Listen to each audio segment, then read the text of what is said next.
Speaking of cocky, in 1991, I got the award where I went to university, the most distinguished alumni in the history of the school. Okay.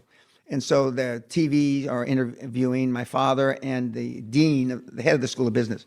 So they asked Shirley Teeter, Dr. Teeter, you've known Dan 25 years. What have you seen the change in him since he was a student here? She looks right in the camera.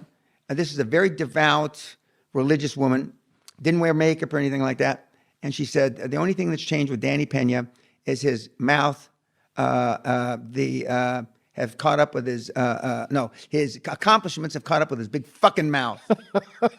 Now, this is a woman had never said a bad word in her life, but she had so much venom and animosity stored up because I've been talking shit since I was a kid. Born. Yeah, I'm the greatest. I'm the greatest. I've been talking that shit, and then I either had to become the greatest or I had to go crawl into some hole someplace. And but I've always had self-esteem, and it's just something that and I'm thankful to my parents. They did a few things right, and that may be the only thing that they did right. But when my dad walked into this room through that arch right there, and I had my arm around him, he just says, "Just tell me it's not drugs."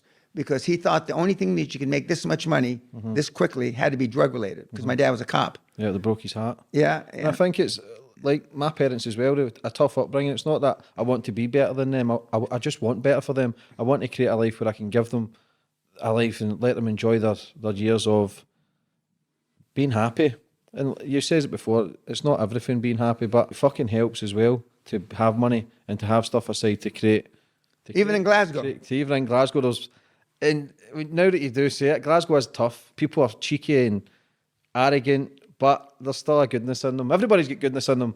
How did you deal, before we finish up, Dan, how did you deal with jealousy? How did you deal with the naysayers and the hatred? Because when you become successful, I'm starting to see it and I'm nowhere near successful yet, but I'm getting so much negativity and a lot of people who are not living their own dreams and ambitions, it shines a light on their life when you start doing something that they can't. Well, Konrad Adenauer, the former mayor of Berlin, said, thick skin is a gift of God. Thick skin. I have thick skin. My wife says I have rhinoceros skin. I mean, you can say whatever the fuck you want about me. You can't hurt my feelings. I don't mind eating last as long as I eat most, meaning that as long as I'm successful and not just monetarily, but through my success in my program,